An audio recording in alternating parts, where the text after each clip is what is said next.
السلام علیکم YouTube channel ابھرتا سورج پہ خوش آمدید. میں ہوں سید عالم حسن. ویورز، محرم الحرام کا جو ہے وہ آغاز ہو چکا ہے. آپ ممبر سے علماء اور واعظین کو جو ہے وہ واقعہ کربلا کے حوالے سے تقاریر کرتے سنیں گے، اور جو ذاکرین حضرات ہیں وہ اشعار کی صورت کے اندر آپ کو جو ہے واقعہ کربلا آپ تک پہنچائیں گے. لیکن آپ کو اس تمام تر خطبات کے اندر یا تمام تر واعظین جو تقاریر کر رہے ہیں اس کے اندر آپ کو جو واقعہ کربلا ملے گا وہ آپ کو 28 رجب مدینے سے روانگی بتاتے ہیں. اس کے بعد وہ آپ کو بتاتے ہیں کہ 2 محرم الحرام کو قافلہ جو ہے وہ کربلا کے اندر آ گیا، اور پھر 9-10 محرم الحرام کو جو ہے وہ امام حسین جو ہے وہ جنگ لڑتے ہوئے جو ہے ان کے اور ان کے اصحاب جو ہے وہ کربلا کے اندر شہید ہو گئے. لیکن اس درمیان کا جو عرصہ تھا 28 رجب سے لے کے اور 2 محرم الحرام تک جو آپ پہنچے ہیں، یہ تقریباً 5 سے 6 مہینے کا عرصہ بنتا ہے. اس عرصے کے دوران کیا ہوا اور امام حسین نے کن لوگوں سے ملاقات کی اور کہاں کہاں قیام کیا، یہ عوام جو ہے وہ اس سے نابلد ہے، نہ ہی عوام کو یہ باتیں بتائی جاتی ہیں. اس دفعہ میں نے ایک چھوٹی سی کوشش کی ہے اس محرم الحرام کے اندر کہ اس چیز کو دیکھا جائے کہ جب امام حسین کا قافلہ چلا تو کن کن مقام سے گزرا اور انہوں نے کہاں کہاں جو ہے وہ قیام کیا. تو کہتے ہیں کہ 28 رجب کو جب مدینے سے روانگی ہوئی تھی تو آپ نے اپنا قیام جو ہے مکے کے اندر کر لیا تھا، اور وہاں پہ حج کی نیت تھی آپ کی، اور 8 ذی الحج کو مکے سے جو ہے وہ آپ روانہ ہو گئے تھے، کیونکہ آپ نے اپنا جو حج تھا اس کو عمرے کے اندر تبدیل کیا، احرام توڑے اور احرام توڑ کے اپنے حج کو عمرے میں تبدیل کیا اور وہاں سے کوفے کی جانب نکل گئے. تو جس وقت آپ مکے سے نکل رہے تھے تو آپ کو آپ کے چچا ابن عباس نے اور آپ کے جو بھائی تھے محمد بن حنفیہ، انہوں نے روکا کہ آپ جو ہے وہ کوفے کی طرف نہ جائیں، اور محمد بن حنفیہ نے آپ کو کہا کہ جو کوفے جو یہ مکے کے لوگ ہیں یہ اور جو حاجی ہیں وہ کافی پریشان ہے کہ آپ نے اپنا جو حج ہے اس کو عمرے کے اندر تبدیل کیا اور آپ یہاں سے جو وہ جا رہے ہیں. اس وقت امام نے جو ہے وہ محمد بن حنفیہ کو یہ بات کہی کہ میں جو ہے وہ کسی کے جذبات کے ساتھ اور جبر کے ساتھ نہیں کھیلنا چاہتا، اور میں جو ہے وہ امت کو امر بالمعروف اور نہیں عن المنکر کی طرف واپس لانا چاہتا ہوں، اور جو میرے نانا اور بابا علی ابن ابی طالب کا رستہ ہے میں اس امت کو اس رستے پہ واپس لانا چاہتا ہوں. اور یہ کہہ کہ آپ نے اپنا جو ہے وہ جو سفر ہے اس کو جاری کیا، اور آپ نے کہتے ہیں کہ 14 مقامات کے اوپر اس سفر کے اندر قیام کیا، جس میں آپ نے پہلا قیام جو ہے وہ صفا کے مقام کے اوپر جا کے کیا. یہاں آپ کی ملاقات جو ہے وہ ایک شاعر ہیں فردو، ان سے آپ کی ملاقات ہوئی. یہ اہل بیت کی مداح کے اندر جو وہ اشعار لکھا کرتے تھے فردو. تو ان کو جب معلوم پڑا امام سے ملاقات کے اندر کہ آپ کا جو ارادہ ہے وہ کوفے کی طرف جانے کا اور آپ جو کوفے کی طرف جا رہے ہیں، تو فردوق نے آپ کو روکا کہ آپ جو ہے وہ کوفے کی طرف اپنا سفر جاری نہ رکھیں اور آپ واپس جو ہے وہ مکے کی طرف چلے جائیں. اور وہاں پہ جو فردوق تھے انہوں نے ایک جملہ بولا جو کہ تاریخ کے اندر بہت مشہور جملہ ہے. انہوں نے کہا تھا کہ اس وقت کوفے کے حالات ایسے ہیں کہ کوفے کے جو لوگ ہیں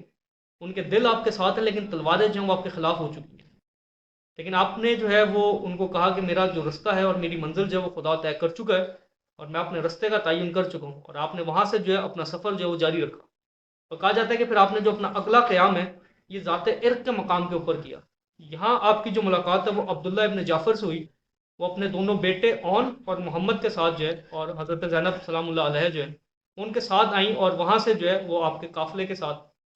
اون اور محمد جو ہے وہ دونوں بیٹوں کو انہوں نے آپ کے سپرد کیا، اور یہاں سے وہ آپ کے قافلے کے اندر شامل ہوئے. لیکن کہا جاتا ہے کہ انہوں نے جو ہے عبداللہ ابن جعفر جو تھے انہوں نے آپ کو روکا کہ آپ جو ہے کوفے کی طرف سفر جو ہے وہ نہ کریں، کیونکہ کوفے کے جو لوگ ہیں اس وقت اعتبار کے قابل نہیں ہیں، اور نہ ہی کوفے کے حالات اس طرح کے ہیں کہ آپ وہاں پہ جو ہے قیام کر سکیں کوفے کے اندر جا کے. لیکن امام نے جو ہے وہ اپنا سفر جاری رکھا، اور آپ کے ساتھ قافلے کے اندر آپ کی بہن حضرت زینب اور ان کے دونوں بیٹے اون اور محمد جو ہے وہ آپ کے قافلے کے اندر شامل ہوئے. اور آپ نے اپنا سفر جاری رکھتے ہوئے اپنا جو اگلا قیام کیا یہ بطن روما کے اوپر آپ نے اپنا اگلا قیام کیا. اور یہاں کہتے ہیں بطن روما کے اندر آ کے آپ نے اپنے جو سفیر تھے قیس ابن مظاہر، ان کو جو ہے قیس ابن مظاہر کو جو ہے عبداللہ بن متی کے پاس بھیجا کوفے کے اندر. تو جب عبداللہ ابن متی کو پتہ چلا کہ امام جو ہے کوفے کے اندر آ رہے ہیں تو آپ نے امام کو کوفے آنے سے روکا اور کہا کہ کوفے کے لوگ جو ہیں وہ اعتبار کے قابل نہیں ہیں اور آپ کا یہ کوفے آنا جو ہے وہ اس وقت خطرے سے خالی نہ ہوگا. لیکن امام نے جو ہے وہ اپنا سفر جو ہے وہ جاری رکھا، اور آپ نے ایک ہی بات کہی دوبارہ کہ میں میری جو منزل ہے اس کا تعین جو ہے وہ خدا کر چکا ہے، اور خدا بہتر جانتا ہے کہ میں نے کہاں جا کے رکنا ہے اور کہاں میرا جو مستقبل ہے جو وہ خدا طے کر چکا ہے، اور میری منزل جو ہے وہ خدا طے کر چکا ہے. اور آپ نے اپنا سفر جو ہے وہ جاری رکھا، اور آپ نے اپنا اگلا قیام جو ہے وہ ضرورت کے مقام کے اوپر کیا. ضرورت کے مقام کے اوپر جو ہے آپ کی زہیر ابن قین سے ملاقات ہوئی. زہیر ابن کین جو تھے یہ امام کے یا اہل بیت کے جو ہے فالر جو ہوتے ہیں ان میں سے نہیں تھے، نہ ان کے معتقدین میں سے تھے، لیکن آپ نے وہاں پہ زہیر ابن کین کو اپنے جو خروج تھا اس کا مقصد بتایا کہ میں کیوں خروج کر رہا ہوں. تو زہیر ابن کین نے جب یہ ساری آپ کا جو ایک مقصد تھا اس کو جب سنا، تو وہ آپ کے قافلے کے اندر انہوں نے اپنی تمام تر ذمہ داریاں جو تھیں وہ اپنی بیوی کے سپرد کی، اور انہوں نے کہا کہ میں آپ کے ساتھ جو ہے آگے جام شہادت نوش کروں گا. اور یہاں سے زہیر ابن کین جو تھے وہ آپ کے قافلے کے اندر شامل ہو گئے، اور یہاں سے آپ کا قافلہ جو ہے وہ پھر آگے چلا، اور آپ نے اگلا مقام جو اپنا قیام کیا وہ زبالہ کے مقام کے اوپر جا کے کیا. یہاں آپ کی جو ہے آپ کو زبالہ کے مقام کے اوپر حضرت مسلم بن عقیل کی شہادت کی جو خبر ملتی ہے کوفے کے اندر. تو بنی اسد کا جو قبیلہ ہوتا ہے وہ آپ کو روکتا ہے کہ آپ کو یہاں پہ جو ہے حضرت مسلم بن عقیل کی شہادت کی خبر مل چکی ہے، تو اب آپ کا کوفے کا جانا جو ہے وہ خطرے سے خالی نہ ہوگا. تو آپ کو جب خبر ملی تو آپ نے انا للہ و انا الیہ راجعون پڑھا اور کہا کہ ہم لوگ جو ہیں خدا کی طرف سے ہیں اور ہمیں واپس جو ہے خدا کی طرف ہی لوٹنا ہے. تو آپ نے کہہ کے اور اپنے جو اصحاب تھے جو آپ کے ساتھ وہاں پہ موجود تھے، تو آپ نے ان کو جو حضرت مسلم بن عقیل کی شہادت کی خبر دی، اور آپ نے ان سے کہا کہ تم میں سے جو اب دیکھ لو کہ ہمارا رستہ جو ہے واضح ہو چکا ہے، اور ہماری جو منزل ہے وہ شہادت ہے، اور ہم آگے جو ہے وہ تمام شہادت ہماری جو ہے منتظر ہے. تو جو مجھے یہاں سے چھوڑ کے جانا چاہتا ہے وہ ابھی بھی مجھے چھوڑ کے جا سکتا ہے. اور یہ کہتے ہوئے آپ نے اپنا جو سفر تھا اس کو آگے جاری کیا. کہا جاتا ہے کہ یہاں سے کچھ لوگ جو قبیلے تھے جو آپ کے ساتھ جڑے ہوئے تھے اس لالچ کے اندر کہ شاید آگے جا کے جنگ ہوگی اور مال غنیمت جو لوٹا جائے گا، وہ لوگ آپ کو چھوڑ کے اور یہاں سے الگ ہو گئے. تو تب آپ کے ساتھ یہاں پہ چند لوگ آپ کے اہل و عیال اور آپ کے کچھ دوست تھے، وہ آپ کے ساتھ رہ گئے تھے، اور آپ نے انہی کے ساتھ اپنے سفر کو جو ہے وہ آگے بڑھایا. اور آپ نے جو اگلا اپنا قیام کیا وہ بطن عقیق کے مقام پہ جا کے کیا، اور یہاں پہ آپ کی اکرما قبیلے کے ایک شخص سے ملاقات ہوئی، اور اس نے آپ کو بتایا کہ کوفے کے حالات جو ہیں وہ انتہائی ناخوشگوار ہو چکے ہیں، اور یزید کی جو فوجیں ہیں انہوں نے کوفے کو جو ہے وہ چاروں طرف سے گھیر لیا. یہاں پہ ایک بات یہ کہی جاتی ہے کہ ابن زیاد جو تھا وہ کوفے کے اندر آیا تھا امام کا بھیس بدل کے. تو جو کوفے کے لوگ تھے ان کو یہ ہوا مغالطہ لگا کہ امام جو ہے وہ کوفے کے اندر آ گئے، اور وہ آپ کے استقبال کے لیے جو ہے وہ گئے. تو جب اس نے اپنا نقاب اتارا ابن زیاد نے، تو وہ لوگوں کو پتہ چلا کہ امام نہیں، یہ تو ابن زیاد ہے، اور وہاں سے ان کو لوگوں کو جو ہے وہ ڈرایا دھمکایا گیا، جہاں سے کوفے کے لوگوں کی جو وفاداریاں تھیں وہ تبدیل ہو چکی تھیں. اس کے بعد یہ سارے حالات جاننے کے باوجود بھی امام نے اپنا سفر جو ہے وہ نہیں روکا کوفے کی طرف، اور آپ نے اپنا سفر جو ہے وہ جاری رکھا. اور کہا جاتا ہے کہ آپ نے پھر جو اپنا اگلا قیام کیا وہ سورت کے مقام کے اوپر جا کے کیا، جہاں آپ نے ایک رات گزاری، اور وہاں کہتے ہیں کہ ایک کنواں تھا جہاں سے آپ نے اپنے آگے کے سفر کے لیے جو ہے وہ پانی کا ذخیرہ اکٹھا کیا، اور پانی کا ذخیرہ اکٹھا کر کے آپ نے اپنے سفر کو جو ہے وہ جاری رکھا. اور اپنا اگلا قیام شرف کے مقام کے اوپر کیا، جہاں پہ ایک جب گزر رہے تھے اس مقام سے شرف کے مقام سے، تو ایک شخص نے جو ہے وہ چلایا اور اس نے کہا کہ مجھے لگ رہا ہے کوئی فوج جو ہے وہ دور سے ہم پہ حملہ آور ہو رہی ہے. تو کہا جاتا ہے کہ وہاں پہ اس علاقے کے اندر کچھ پہاڑیاں تھیں جہاں پہ جو وہ پناہ لی گئی اس پہاڑیوں کے اندر، اور وہاں سے پناہ لینے کے بعد کچھ تھوڑی دیر قیام کیا، اور وہاں سے پھر جو ہے آپ نے اپنا سفر جاری رکھا، اور اپنا اگلا قیام جو ہے زحیسم کے مقام کے اوپر کیا، جہاں پہ آپ کا ٹکراؤ جو ہے وہ حضرت حر کے لشکر کے ساتھ ہوا، جو 1000 لشکر یزید کے نمائندے کے طور کے اوپر اس وقت وہاں پہ موجود تھے حضرت حر، ان کے ساتھ ٹکراؤ ہوا. تو آپ نے چونکہ اپنا جو ہے پانی کا ذخیرہ پہلے اکٹھا کیا تھا، تو یہاں پہ حضرت حر کا جو لشکر تھا وہ پیاس کی شدت کے ساتھ جو ہے وہ گزر رہا تھا. تو آپ نے وہ اپنا ذخیرہ شدہ پانی جو تھا وہ حضرت حر کی فوج کو اور ان کے لشکر اور ان کے جانور جو تھے ان کو وہ پانی پلایا. اور اس کے بعد وہاں پہ جو ہے وہ نماز پڑھی گئی، اور نماز پڑھنے کے بعد جو ہے وہ جو نماز پڑھی گئی وہ امام حسین کی قیادت کے اندر یہ نماز پڑھی گئی. ناظرین، حضرت حر جو تھے یہ آغاز کے اندر جو ہے وہ تھے یزید کے لشکر کی طرف، یزید کی فوج کی طرف سے تھے، لیکن 9 اور 10 محرم کی رات جو ہے وہ ان کی جو ضمیر تھا وہ جاگا، اور انہوں نے جو ہے اپنے آپ کو امام حسین کی خدمت کے اندر پیش کیا. تو اس میں حضرت حر، ان کے بیٹے اور ان کے جو غلام تھے وہ امام حسین کے لشکر کے اندر آئے، اور انہوں نے 10 محرم کو جو ہے وہ امام حسین کے لشکر کے ساتھ جام شہادت نوش کیا. تو اس نماز وہاں پہ جو پڑھی گئی وہ امام حسین کی جو ہے امامت کے اندر وہ نماز ادا ہوئی، جس کو حضرت حر اور ان کے لشکر نے جو ہے وہ انہی کی امامت کے اندر وہ نماز ادا کی. اور وہاں پھر آپ نے جو ہے لوگوں سے خطاب کیا امام حسین نے، اور اس خطاب کے اندر انہوں نے یہ کہا: اے اہل کوفہ، تم نے مجھے خطوط اور وفود بھیجے کہ ہمارا جو ہے وہ آپ آئیں اور آ کے ہماری رہنمائی کریں، کیونکہ آپ اہل بیت جو ہیں وہ باقیوں کی نسبت ہمارے حق میں زیادہ بہتر ہیں، اور ہمیں زیادہ جو ہے وہ رہنمائی ہماری بہتر کر سکتے ہیں بنسبت ان لوگوں کے جن کو حق کی جو ہے وہ پہچان ہی نہیں ہے، اور آپ حق کے علم بردار ہیں، اور آپ ہی کا جو گھرانہ ہے وہ اصل حق کے اوپر ہے. تو آپ آئیں اور آگے جو ہے وہ ہماری امامت کرے اور ہماری رہنمائی کرے، تو میں تو تمہارے ہی بلانے کے اوپر جو ہے وہ یہاں پہ آیا ہوں اور تمہاری رہنمائی کے لیے آیا ہوں۔ اگر تو تم لوگ اپنا ارادہ بدل چکے ہو تو مجھے بتاؤ، میں یہاں سے جو ہے واپس جو ہے اپنا رستہ بدل لیتا ہوں اور کہیں اور چلا جاتا ہوں۔ تو کہا جاتا ہے کہ حضرت ہور نے آپ کا رستہ وہاں پہ روک لیا تھا اور آپ کو وہاں سے جو آگے نہیں جانے دیا۔ یہاں پہ ایک جملہ تاریخ کے اندر ملتا ہے کہ حضرت ہور جو ہے وہ جب آگے ہوئے تو انہوں نے حضرت ہور نے امام حسین کو یہ کہا تھا کہ میں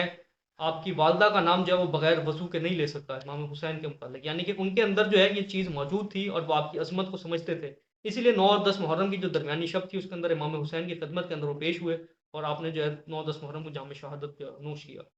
وہاں سے خیر پھر آپ نے اپنا سفر جاری رکھا اور آپ نے جو اپنا اگلا قیام تھا بائزہ کے مقام کے اوپر کیا، اور آپ اگلے دن بائزہ پہنچے اور وہاں پھر آپ نے جا کے جو وہ خطبہ دیا، اور اس خطبے کے جو الفاظ تھے وہ کچھ اس طرح سے تھے کہ اے لوگوں، نبی نے فرمایا اگر کوئی شخص کسی ظالم حکمران کو اللہ اور اس کے رسول کے خلاف ورزی کرتے ہوئے دیکھے،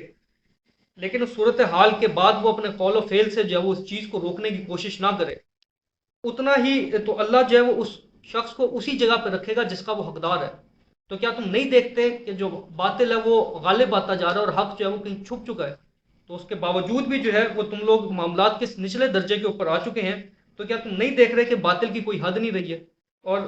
میرا تعلق اگر شہادت سے ہے تو میں اس کو موت کے اوپر برتر قرار دیتا ہوں، اور میں شہادت کو جو ہے وہ اپنے گلے سے لگانا جو وہ قبول کرتا ہوں اگر تم لوگ میرا ساتھ دینے کے لیے تیار نہیں ہو۔ تو یہاں پہ امام نے بڑا طویل خطبہ دیا، اس کے کچھ ایک قطع تھا کہ امام نے ان کو یہ کہا کہ تم نہیں دیکھ رہے کہ حق جو ہے وہ چھپ چکا ہے اور باطل غالب آ چکا ہے، اور اس کے باوجود بھی تم اپنے قول و فعل سے جو ہے وہ اس ظلم کو روکنے کی کوشش نہیں کر رہے۔ تو یہاں سے آپ نے یہ خطبہ دے کے اپنا جو قیام سفر تھا اس کو آگے جاری رکھا، اور اپنا اگلا قیام جو تھا وہ ذیب الحجنات کے نام پہ آپ مقام پہ جو ہے وہ آپ نے اگلا قیام کیا۔ یہاں پہ آپ کی جو ملاقات تھی تریمہ بن عدی سے ہوئی۔ جو تریمہ بن عدی تھے انہوں نے امام کو اپنی قوم کی جانب سے جو ہے وہ 20,000 کے لشکر کے ساتھ کہا کہ اگر آپ کوفے سے نکلنا چاہ رہے ہیں تو ہم آپ کو ایک محفوظ رستہ دے دیں گے اپنے لشکر کے ساتھ، اور آپ جو ہے وہ یہاں سے محفوظ طور کے اوپر جو ہے خروج کر جائیے گا۔ لیکن امام نے جو ہے وہ تریمہ بن عدی کو جواب دیا کہ تریمہ، اللہ تم پہ اور تمہاری قوم کے اوپر اپنی رحمت کرے، لیکن میری منزل کا تعین خدا کر چکا ہے اور مجھے معلوم ہے کہ مجھے آگے کدھر جانا ہے۔ تو اس کے بعد امام نے اپنا سفر جو جاری رکھا ذیب الحجنات سے، اور آپ نے جو اپنا اگلا قیام کیا قطر بنی مقاتل کے اوپر آپ نے اپنا اگلا قیام کیا، اور یہاں پہ جو ہے وہ واضح ہو گیا تھا کہ اب آپ کوفے کی طرف جو وہ نہیں جا رہے، آپ نے ایک نیا رستہ جب اختیار کر لیا تھا، اور وہاں پہ پھر آپ نے قصر بنی مقاتل کے اندر اپنا قیام کیا اور دوپہر کو جو ہے وہ آرام فرما رہے تھے۔ تو یہاں پہ ایک روایت آتی ہے کہ جب آپ دوپہر کو آرام فرما رہے تھے تو آپ کے منہ سے ایک دم نکلا انا للہ۔ تو آپ کے جو بیٹے کہتے ہیں 18 سالہ حضرت علی اکبر جو تھے وہ آپ کے پاس آئے، انہوں نے دریافت کیا کہ بابا جان خیریت ہے؟ تو آپ نے کہا کہ میں نے خواب دیکھا ہے اور مجھے خواب کے اندر کوئی شخص کہہ رہا ہے کہ یہ لوگ جو ہیں وہ موت کی طرف جا رہے ہیں۔ تو آپ نے کہا کہ بابا جان کیا ہم حق کے رستے کے اوپر نہیں ہیں؟ اگر ہیں تو پھر اس سے کوئی فرق نہیں پڑتا کہ ہم موت پہ آ پڑیں یا موت ہم پہ آ پڑے، اور یہ جو اس قسم کی موت ہے وہ ایک عظیم شہادت کے اندر جو وہ تبدیل ہو جاتی ہے۔ یہاں سے پھر آپ نے جو ہے وہ اپنا رستہ جو ہے وہ تبدیل کیا، اور آپ جو ہے پھر نینوا کے مقام کے اوپر جا کے آپ نے اپنا قیام کیا، اور جب آپ نینوا پہ پہنچے تو وہاں آپ نے پھر وہاں کے لوگوں سے پوچھا کہ یہ کون سی جگہ ہے، تو ان کو کہا گیا کہ یہ کرب و بلا ہے۔ تو آپ نے ایک سرد آہ بھری کہ ہاں ہم اپنے مقام پہ پہنچ چکے ہیں اور یہی ہماری جو ہے وہ قتل گاہ بنے گی اس کرب و بلا کے اندر، جس کو کہا جاتا ہے کہ کرب و بلا ایک کرب جو ہے کی جگہ، جہاں پہ جو ہے مصیبت کی جگہ جو ہے وہاں پہ آپ پہنچ چکے، اور پھر آپ نے جو ہے وہاں سے تھوڑا سا آگے جا کے دریائے فرات کے مقام سے کچھ دور جو ہے وہ اپنے خیمے جو ہے وہ نصب کیے۔ اس طرح آپ کا جو قافلہ تھا وہ سفر کرتا کرتا اور قیام کرتا کرتا اور لوگوں سے ملاقات کرتا کرتا کربلا کے مقام پہ پہنچا، اور 2 محرم الحرام کو آپ نے جو ہے وہ خیمے جو ہے اپنے کربلا کی زمین کے اوپر نصب کیا۔ تو یہاں پہ ایک بہت ہی خوبصورت مکالمہ ہے کربلا کی زمین اور مولا حسین کے درمیان۔ مکالمہ تو کافی لمبا ہے، اس کو اشعار کی صورت کے اندر اس کے 2 مصرے بہت ہی خوبصورت ہیں کہ کربلا کی زمین جو ہے وہ مولا حسین سے کہہ رہی ہے کہ اے پتلے آدم میں بھی روح پھونکنے والے، کیوں میرا بدن دشت کی تربت میں پڑا ہے؟ جب سے ہو تم آئے میرا دل مجھ سے ہے یہ کہتا، اس سید لولاک کی ٹھوکر میں شفا ہے۔